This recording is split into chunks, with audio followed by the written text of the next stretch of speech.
So hello and welcome everyone. I am Bhante Warapanyo, and I'm very grateful that you are making the choice to be here. And you can see besides me, this is the Monk Life community, a community of practitioners on the path. And we're all coming together today to kind of have a Buddhist book club and to look at the teachings of Thich Nhat Hanh, the wonderful and wise, compassionate Vietnamese monk and teacher, Thich Nhat Hanh, on his book entitled Essential Wisdom for Getting Through the Storm, on the topic of fear. So this is a really great opportunity for us to look at the teachings of a wise master, and to make use of those teachings not in an intellectual way, but in a meditative and a contemplative way to kind of bring in and digest these experiential teachings, not psychological or intellectual, um, but as a community to read through this text and really absorb and inform our meditative practice and just the way that we go through life.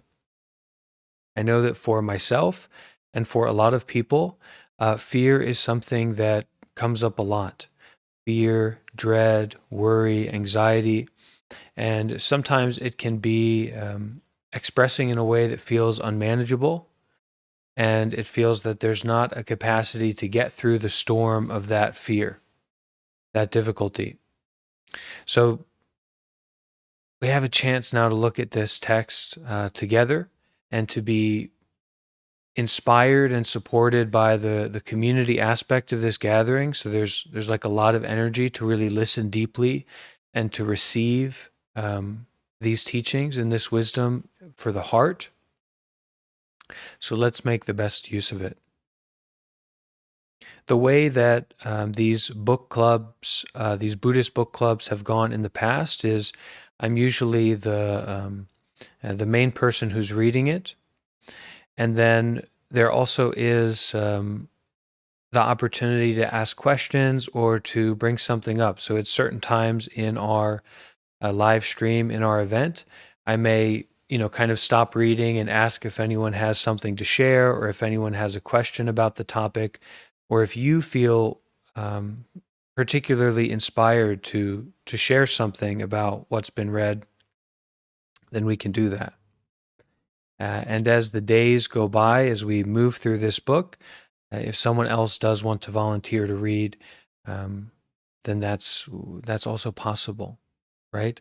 And so for you listening, maybe you're joining us live on YouTube or you're here in the Discord server, you don't have to have the book in front of you, but we can take this this event as a opportunity to have that book in front of us, to have that book as a tool that we can make use of moving forward. So you're certainly invited to get a copy and to read along as I'm reading out loud to support your practice.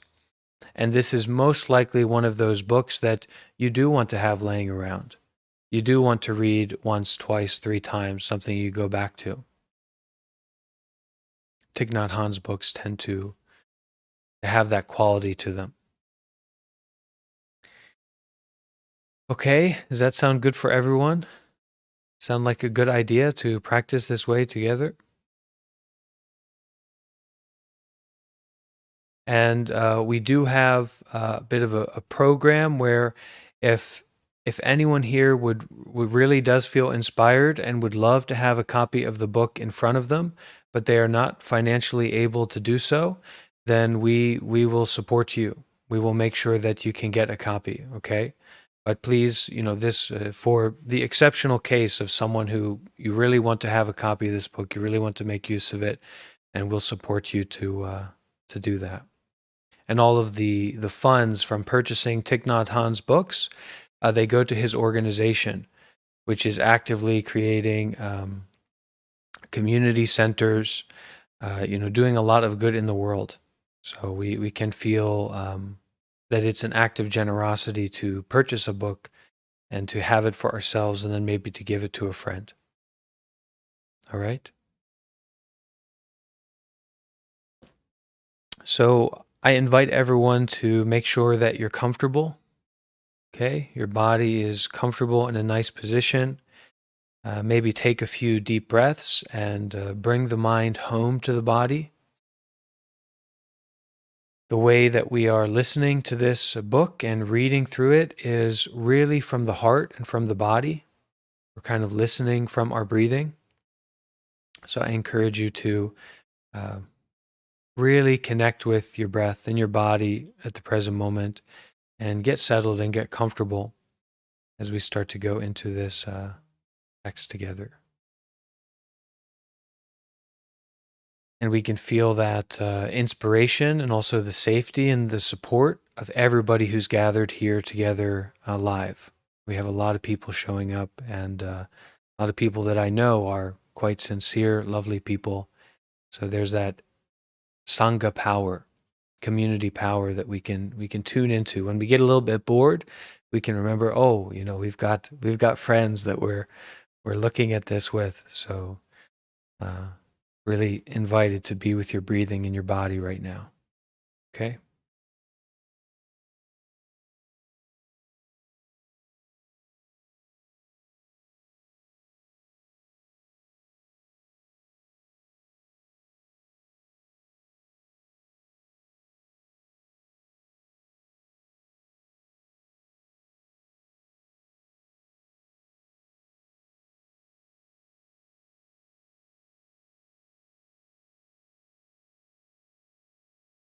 So let's get started with Thich Nhat Hanh's book and our Buddhist book club,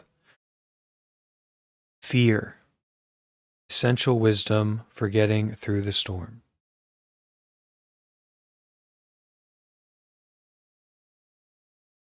Introduction, Fearlessness.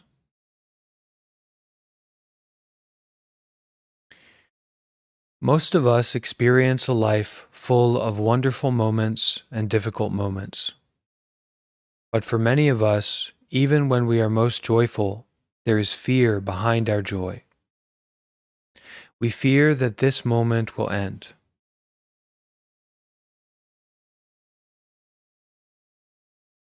That we won't get what we need, that we will lose what we love, or that we will not be safe.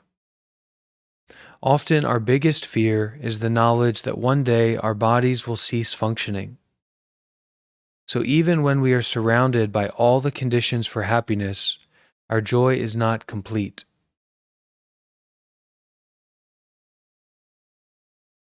We think that to be happier, we should push away or ignore our fear.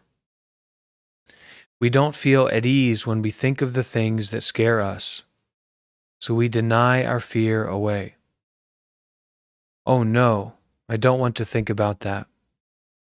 We try to ignore our fear, but it is still there. The only way to ease our fear and be truly happy is to acknowledge our fear and look deeply at its source. Instead of trying to escape from our fear, we can invite it up to our awareness and look at it clearly and deeply. We are afraid of things outside of ourselves that we cannot control. We worry about becoming ill, aging, and losing the things we treasure most. We try to hold tight to the things we care about, our positions, our property, our loved ones. But holding tightly doesn't ease our fear. Eventually, one day, we will have to let go of all of them. We cannot take them with us. We may think that if we ignore our fears, they will go away. But if we bury worries and anxieties in our consciousness, they continue to affect us and bring us more sorrow. We are very afraid of being powerless. But we have the power to look deeply at our fears, and then fear cannot control us. We can transform our fear. The practice of living fully in the present moment, what we call mindfulness, can give us the courage to face our fears and no longer be pushed and pulled around by them. To be mindful means to look deeply, to touch our true nature of interbeing and recognize that nothing is ever lost. One day during the Vietnam War, I was sitting in a vacant airfield in the highlands of Vietnam. I was waiting for a plane to go north to study a flooding situation and help bring relief to the flood victims. The situation was urgent, so I had to go in a military plane that was usually used to transport such things as blankets and clothing. I was sitting alone in the airfield waiting for the next plane when an American officer came up to me. He was also waiting for his plane. It was during the war, and there were only the two of us at the airfield. I looked at him and saw that he was young. Immediately, I had a lot of compassion for him. Why does he have to come here to kill or be killed? So out of compassion, I said, "You must be very afraid of the Viet Cong." The Viet Cong were Vietnamese communist guerrillas. Unfortunately, I wasn't very skillful, and what I said watered the seed of fear in him. He immediately touched his gun and asked me, "Are you a Viet Cong?" Before coming to Vietnam, U.S. Army officers had learned that everyone in Vietnam could be a Viet Cong, and fear inhabited every American soldier. Every child, every monk could be a guerrilla agent. The soldiers had been educated in this way, and they saw enemies everywhere. I'd tried to express my sympathy to the soldier, but as soon as he'd heard the word Viet Cong, he'd been overwhelmed by his fear and went for his gun. I knew I had to be very calm. I practiced breathing in and breathing out very deeply, and then said, "No, I am waiting for my plane to go to Da Nang to study the flooding and see how I can help." I had a lot of sympathy for him, and this came through in my voice. As we talked, I was able to communicate that I believed the war had created a lot of victims, not only Vietnamese, but also Americans. The soldier calmed down as well, and we were able to talk. I was safe because I had enough lucidity and calm. If I had acted out of fear, he would have shot me out of his fear. So don't think that dangers come only from outside. They come from inside. If we don't acknowledge and look deeply at our own fears, we can draw dangers and accidents to us. We all experience fear, but if we can look deeply into our fear, we will be able to free ourselves from its grip and touch joy. Fear keeps us focused on the past or worried about the future. If we can acknowledge our fear, we can realize that right now we are okay. Right now, today, we are still alive. And our bodies are working marvelously. Our eyes can still see the beautiful sky. Our ears can still hear the voices of our loved ones.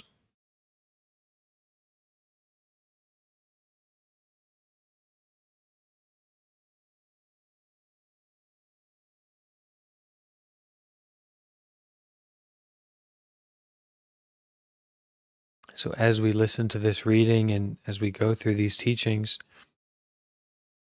we will periodically take moments to just turn the mind fully around, really digest, really be with our breathing, and to embody this teaching right away. We don't have to wait until the end to understand it, but right away we start to practice it, breathing deeply and bringing this wisdom and this fearlessness and this sincerity to embrace fear home, here and now.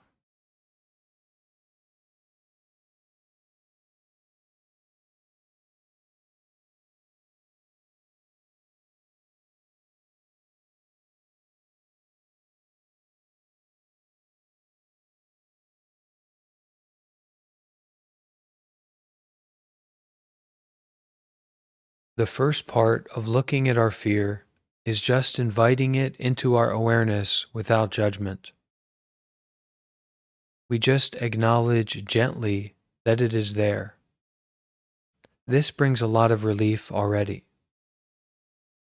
Then, once our fear has calmed down, we can embrace it tenderly and look deeply into its roots, its sources. Understanding the origins of our anxieties and fears will help us let go of them. Is our fear coming from something that is happening right now, or is it an old fear? A fear from when we were small that we have kept inside. When we practice inviting all our fears up, we become aware that we are still alive, that we still have many things to treasure and enjoy. If we are not busy pushing down and managing our fear, we can enjoy the sunshine, the fog, the air, and the water.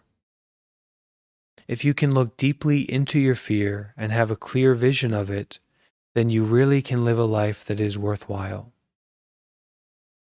Our greatest fear is that when we die, we will become nothing. To really be free of fear, we must look deeply into the ultimate dimension to see our true nature of no birth and no death. We need to free ourselves from these ideas that we are just our bodies, which die. When we understand that we are more than our physical bodies, that we didn't come from nothingness and will not disappear into nothingness, we are liberated from fear. The Buddha was a human being, and he also knew fear. But because he spent each day practicing mindfulness and looking closely at his fear, when confronted with the unknown, he was able to face it calmly and peacefully. There is a story about a time the Buddha was out walking, and Angulimala, a notorious serial killer, came upon him. Angulimala shouted for the Buddha to stop, but the Buddha kept walking slowly and calmly. Angulimala caught up with him and demanded to know why he hadn't stopped. The Buddha replied, "Angulimala, I stopped a long time ago. It is you who have not stopped." He went on to explain, "I have stopped committing acts that cause suffering to other living beings. All living beings want to live. All fear death. We must nurture a heart of compassion and protect the lives of all beings." Startled, Angulimala asked to know more. By the end of the conversation, Angulimala vowed never again to commit violent acts and decided to become a monk. So, how could the Buddha remain so calm and relaxed when faced with a murderer?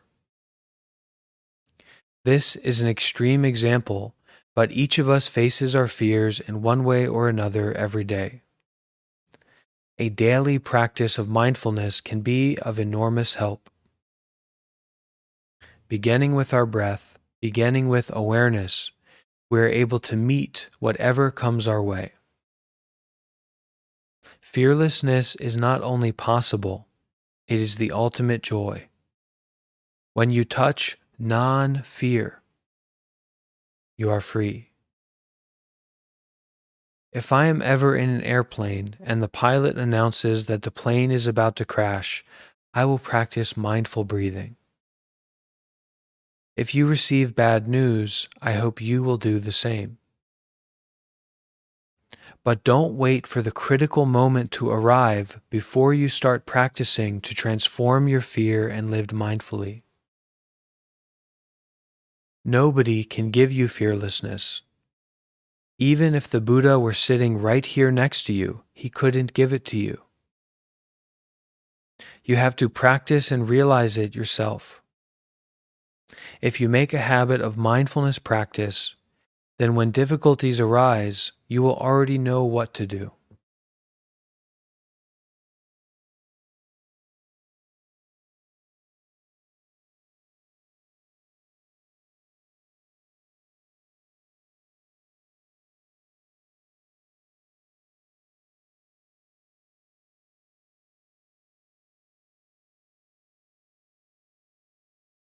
We can take a few moments to come home to our breathing and our body, and to really enjoy our breathing and our body and touch, in a sense, non-fear, fearlessness.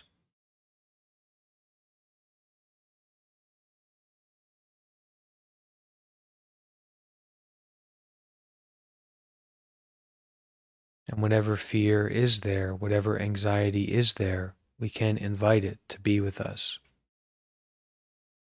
We can practice mindful breathing.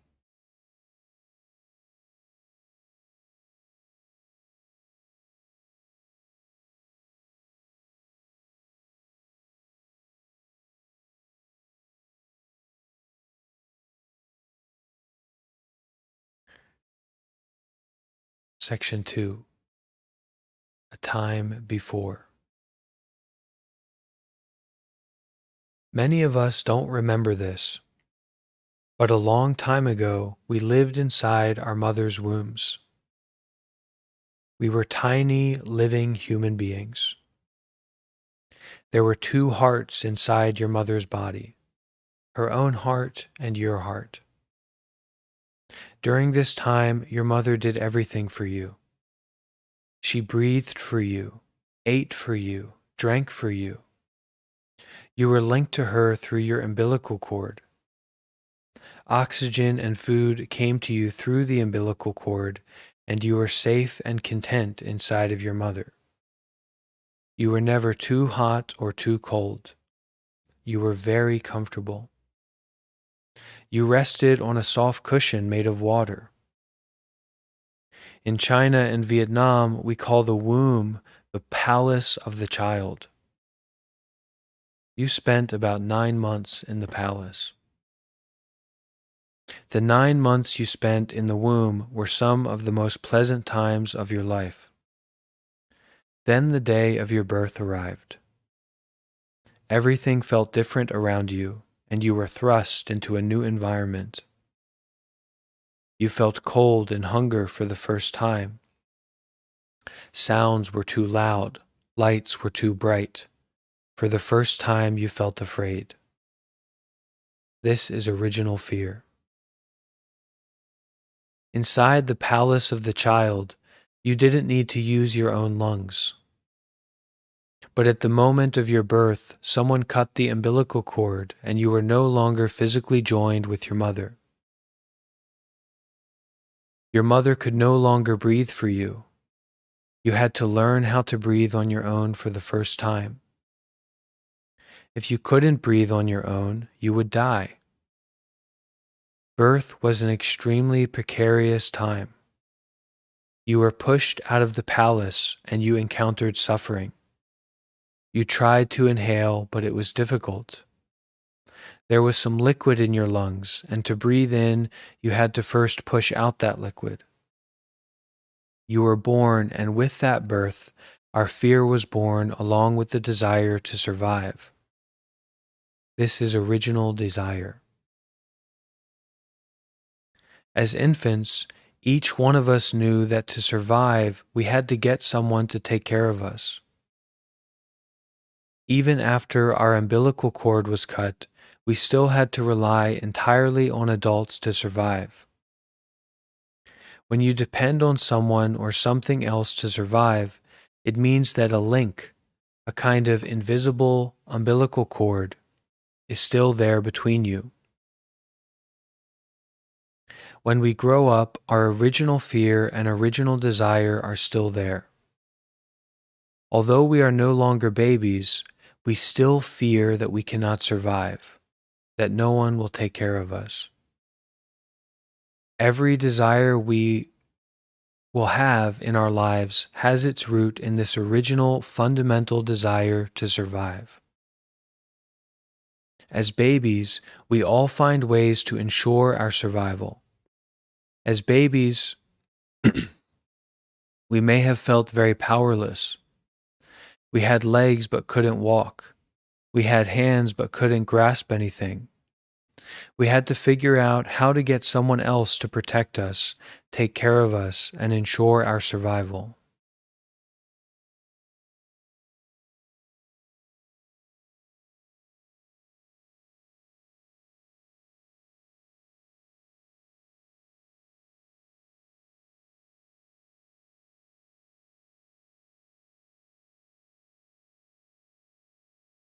Everyone is afraid sometimes. We fear loneliness, being abandoned, growing old, dying and being sick, and among many other things. Sometimes we may feel fear without knowing exactly why. If we practice looking deeply, we see that this fear is the result of that original fear from the time we were newborns, helpless and unable to do anything for ourselves. Even though we have grown into adults, that original fear and original desire are both still alive. Our desire to have a partner is, in part, a continuation of our desire for someone to take care of us. As adults, we are often afraid to remember or be in touch with that original fear and desire, because the helpless child in us is still alive. We haven't had a chance to talk to him or her or them. We haven't taken the time to take care for the wounded child, the helpless child within. So we take a moment to breathe deeply and to kind of give some attention, some care, some love and presence to that helpless child within ourselves.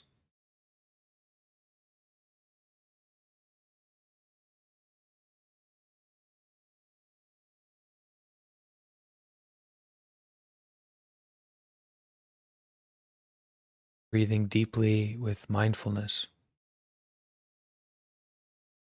love, and a willingness to face that inner situation, that smallness, that weakness, that need for support, that original fear, that original desire. Just to breathe deeply and give our loving attention to that inner child.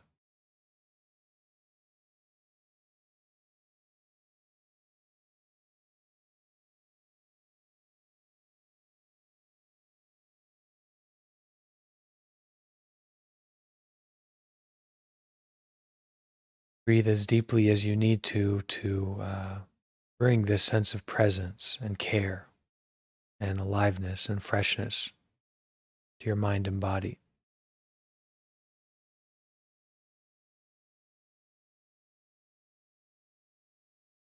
For most of us, our original fear continues in some form. Sometimes we might feel scared of being alone. We may feel that alone I can't make it. I have to have somebody. This is a continuation of our original fear.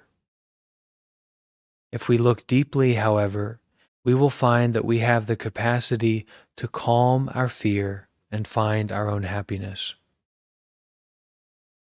We need to look closely at our relationships to see whether they are based primarily on mutual need or mutual happiness. We have a tendency to think that our partner has the power to make us feel good, and that we are not okay unless we have that other person there. We think, I need this other person to take care of me, or I will not survive.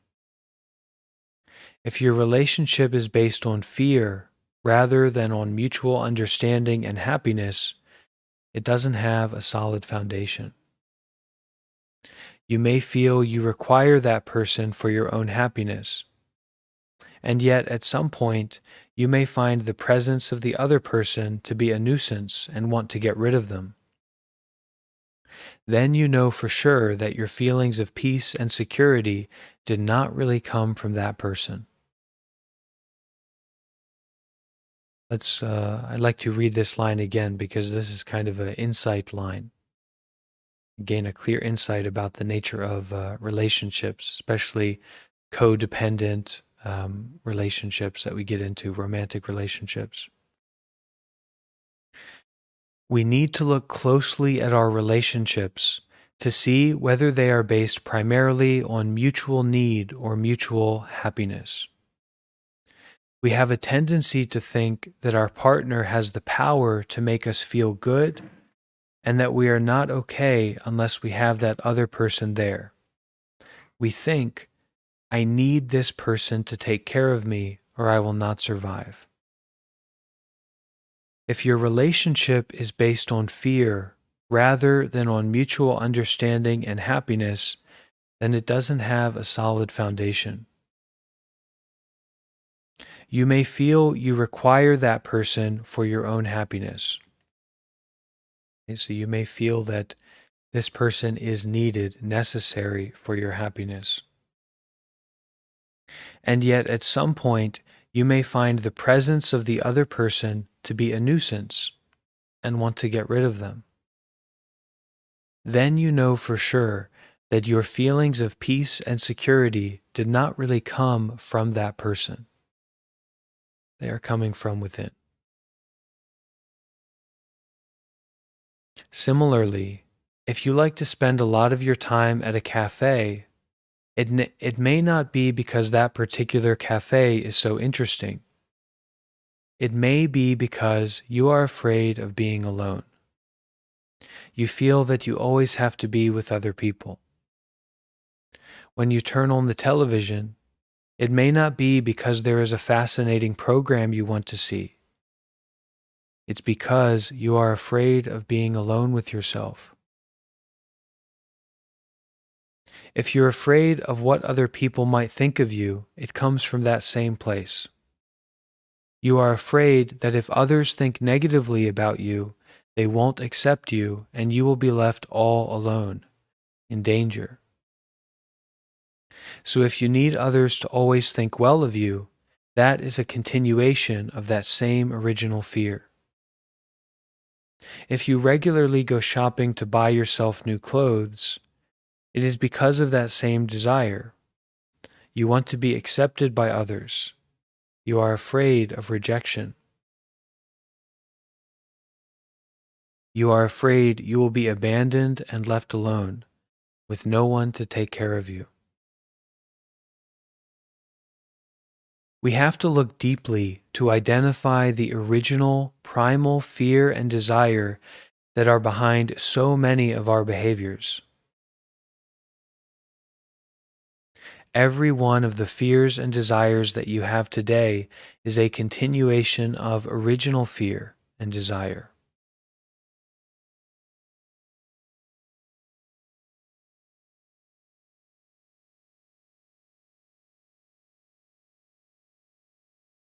We can breathe deeply and offer our mindfulness, our gentle attention, kindness to the body, to the breathing, to any fear, any energy that's coming up right now, any emotion, to really breathe deeply and offer our mindfulness to whatever's coming up.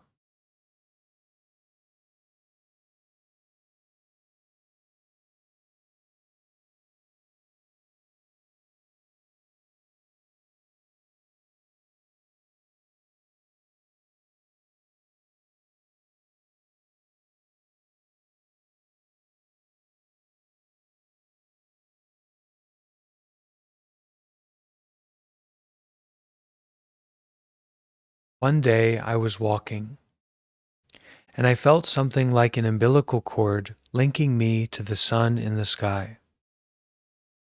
I saw very clearly that if the sun was not there, I would die right away.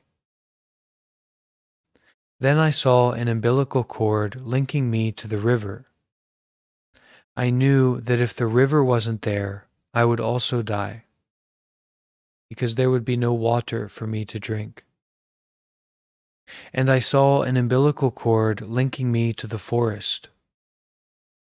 The trees in the forest were creating oxygen for me to breathe. Without the forest, I would die. And I saw an umbilical cord linking me to the farmer who grows the vegetables, wheat, and rice that I cook and eat. When you practice meditation, you begin to see things that other people do not see. Although you don't see all these umbilical cords, they are there, linking you to your mother, your father, the farmer, the sun, the river, the forest, and so on. Meditation can include visualization. If you were to draw a picture of yourself with these many umbilical cords, you would discover that there are not only 5 or 10, but maybe hundreds or thousands of them, and you are linked to them all.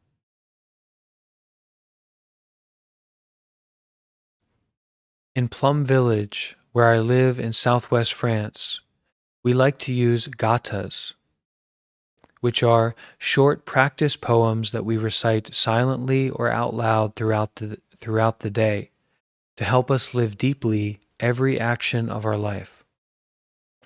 We have a gatha for waking up in the morning, a gatha for brushing our teeth, and even gathas for using the car or the computer. The gatha we say as we serve our food goes like this. In this food, I see clearly. Presence of the entire universe supporting my existence.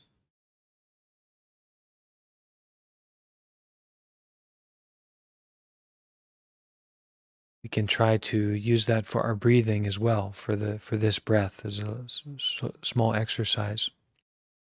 You can repeat after me. In this breath, I see clearly.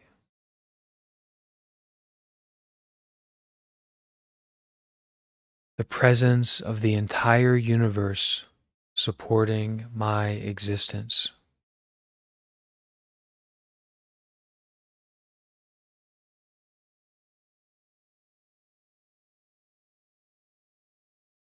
In this breath, I see clearly.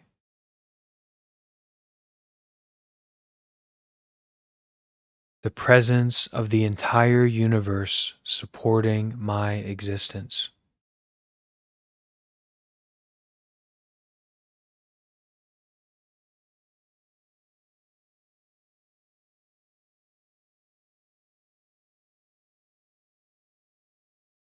Looking deeply into the vegetables, looking deeply into the breath, we see sunshine is inside of them.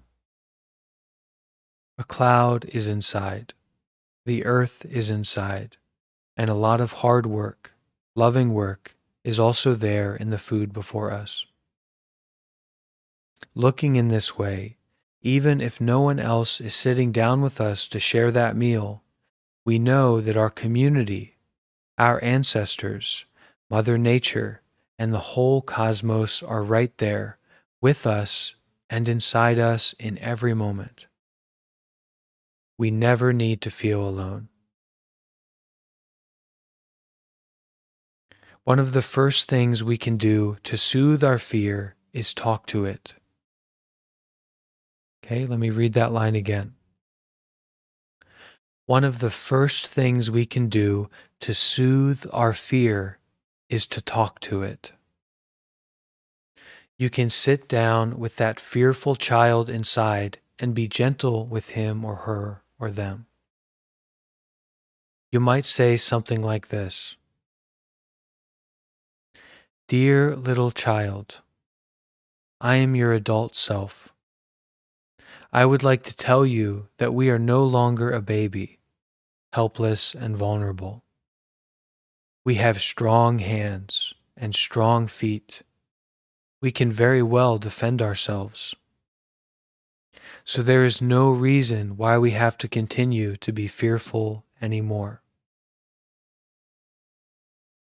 Okay, so I invite and encourage everyone to kind of digest this methodology and this approach because it's very clear, but it's also something that we wouldn't usually use our mind in this way. It's very different from how we usually use our minds. One of the first things we can do to soothe our fear is to talk to it. You can sit down with that fearful child inside and be gentle with him or her. You might say something like this. talking to yourself, talking to that fear inside. Dear little child, I am your adult self.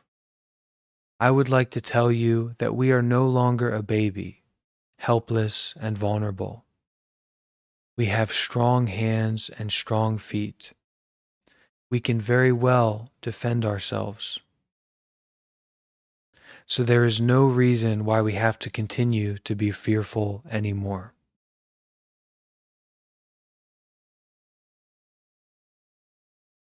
I believe that talking to the child inside of us like that can be very helpful, because the inner child may be deeply wounded, and the child has been waiting for us to come back to her.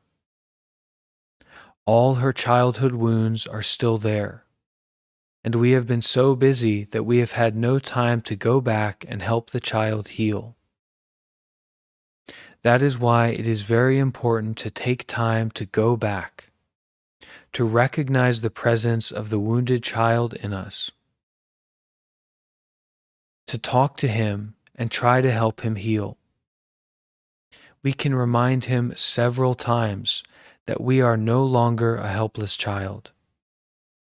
We have grown up into an adult, and we can very well take care of ourselves.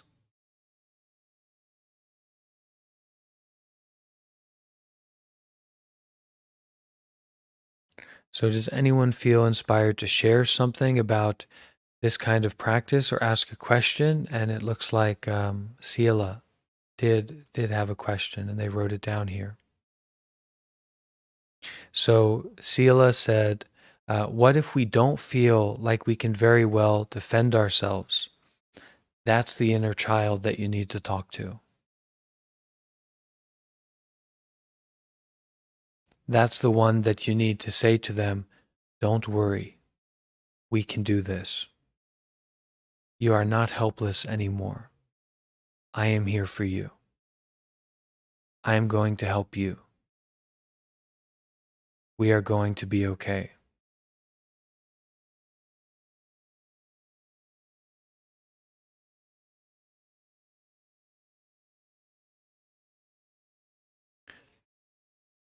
Yeah, go ahead. I can hear you. I just want to add, this was from a little bit earlier, but when you mentioned about when we're feeling upset and stuff, to kind of come back and realize that, and when we're fearful, that we can still see and we can still hear and we can still feel things, we can still move and be strong.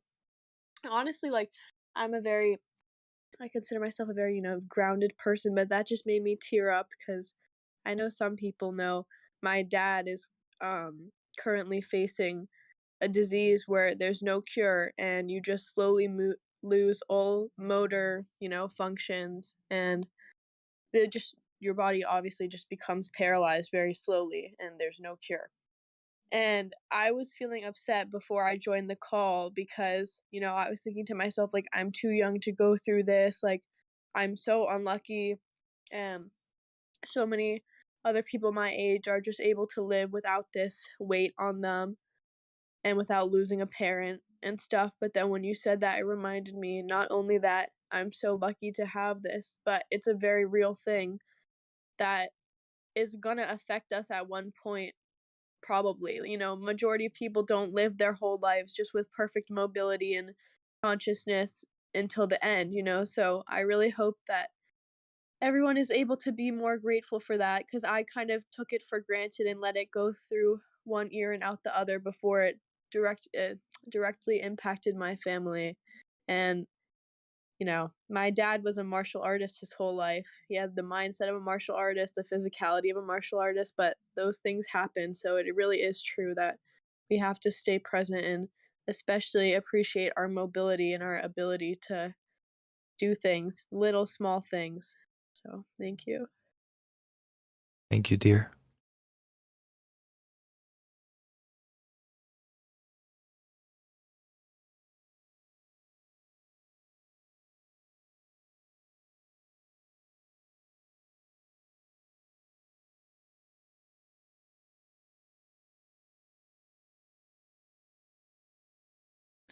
Yeah, go ahead, Austin. I would just like to share a note in addition to the story we just heard from Ava. Um, Earlier on in the book, it was talking about when we're fearful or scared, we can find peace in thinking deeply on that fear and being close with it. And I lost my father to an unexpected um, uh, disease when I was 15. Um, it wasn't supposed to be a life-threatening disease, but complications caused it to take his life. Um, and over time, I came to think with that sadness and that fear and that pain and become comfortable with it. And eventually, I realized as I thought about it that he would want me to be happy and to appreciate the time I did have. And so taking that time to very deeply think about those things helped me to make peace with them. Thank you.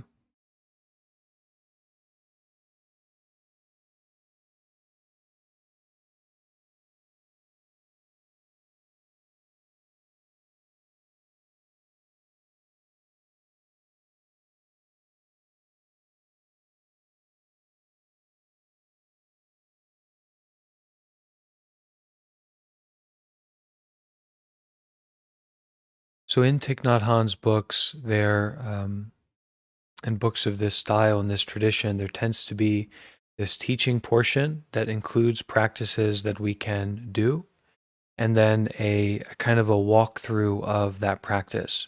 So these practice sections are really, um, it's ideal if you do have the text with you so that you can put this into practice the next day or the evening, after our gathering is finished. But we'll read through this practice and kind of see what it is, and then we'll wrap up with the first section today.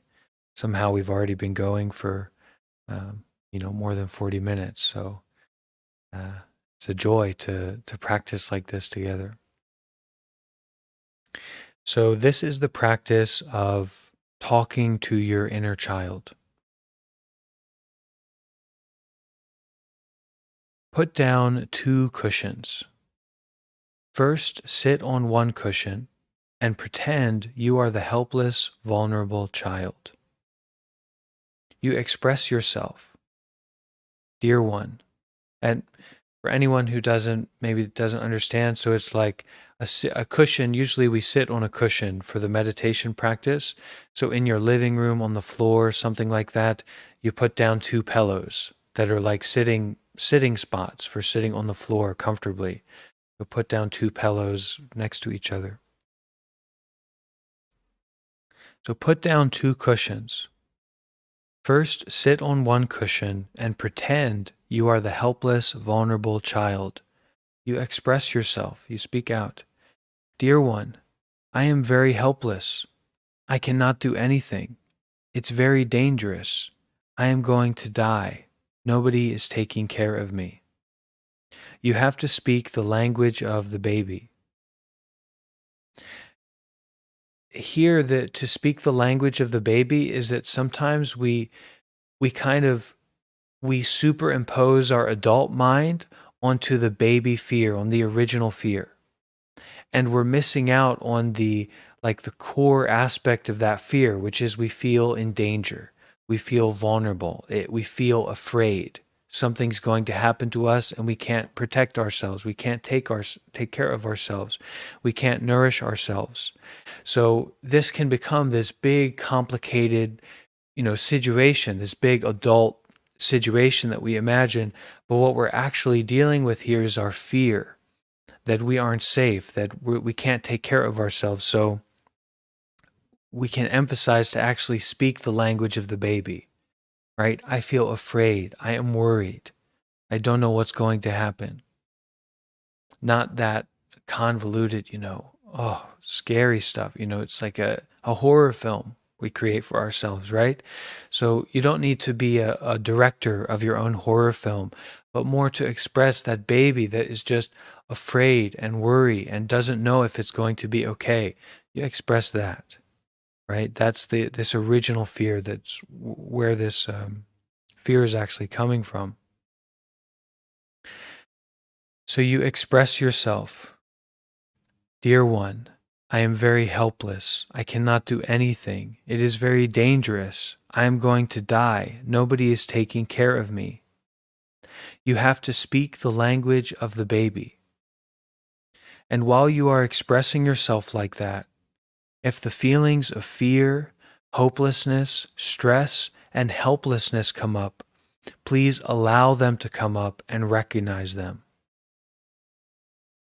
Allow the helpless child enough time to express herself fully. This is very important. After she is finished, move on to the other cushion to play the role of the adult self. As you look at the other cushion, imagine the helpless child is sitting there and talk to her. Listen to me. I am your adult self. You are no longer a helpless child. We have grown up into an adult already. We have enough intelligence to protect ourselves, to survive by ourselves. We don't need someone else to take care of us anymore. When you try this, you will see that the feeling of safety and security you want to feel doesn't need to come from clinging to another person or from constantly distracting yourself. Acknowledging and soothing the fear within is the first step in letting go. So that line right there, okay? Acknowledging and soothing the fear within is the first step in letting go.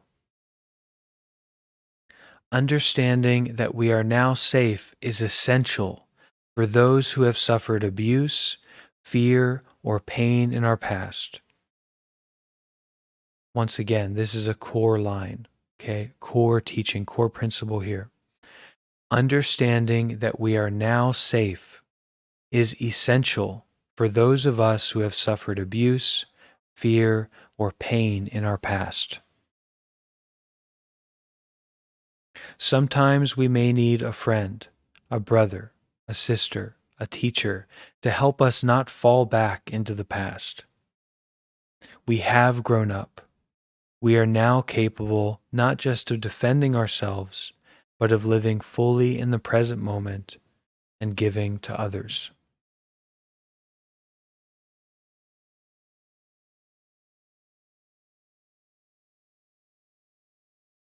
So let's take a few moments to sit together, to be with our breathing.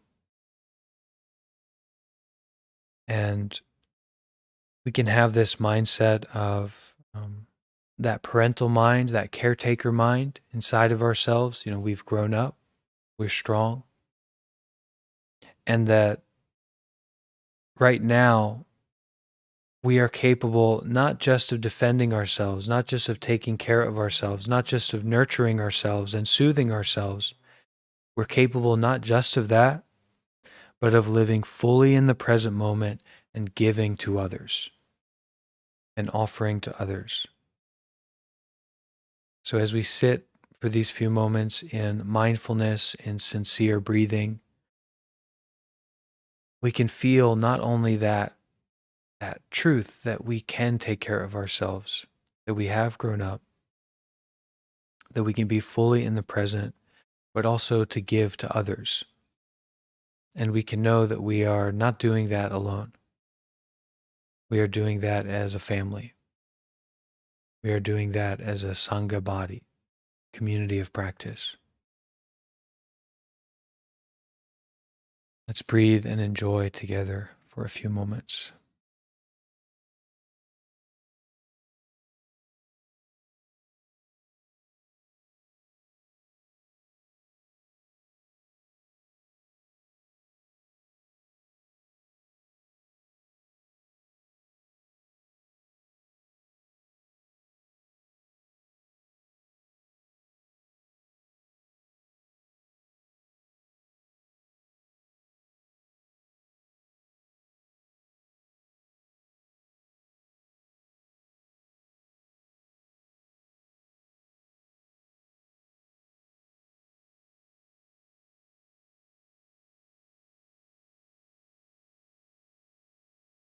As we are breathing deeply with mindfulness, we can bring a gentle smile to our face.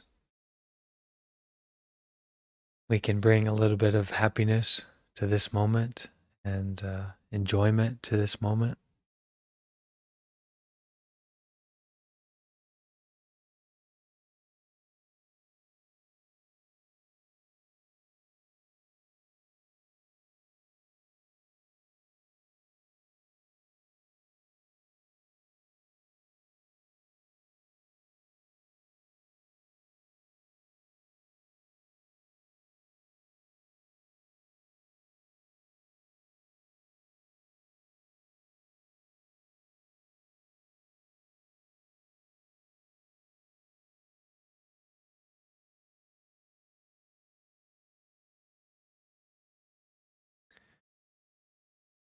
So may we all be safe. May we all be free from our worries. And may we make the promise for ourselves, that caretaker, that adult, that strong part of ourselves.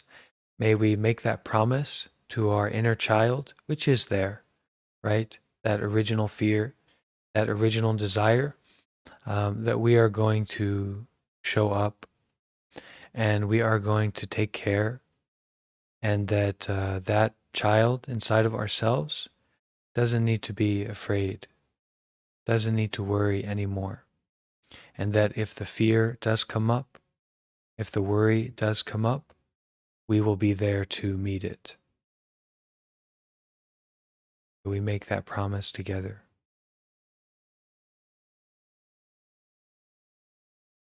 Right? Let's all bring our hands together and maybe looking at one another. I know that a lot of people are watching on YouTube, so they can't we can't see them, but we know that you are here with us, and we can see all of the wonderful people here on the Discord joining, and we can make a bow to each other to end this first session of our Buddhist book club, which will be ongoing day by day. Okay? Deep bow. All right, my friends. Thank you all so much for being here and participating. We will continue tomorrow and the day after, as much as it's possible, to go through this book. And like I said, if you really would like to have a copy of this book in front of you, but you're not able to afford that, let someone know, let me know, let a member of the community know, and we will make arrangements to make sure that that book is in front of you and that you have that to make use of, okay? Take care, everyone. Be happy. Enjoy. Thank you.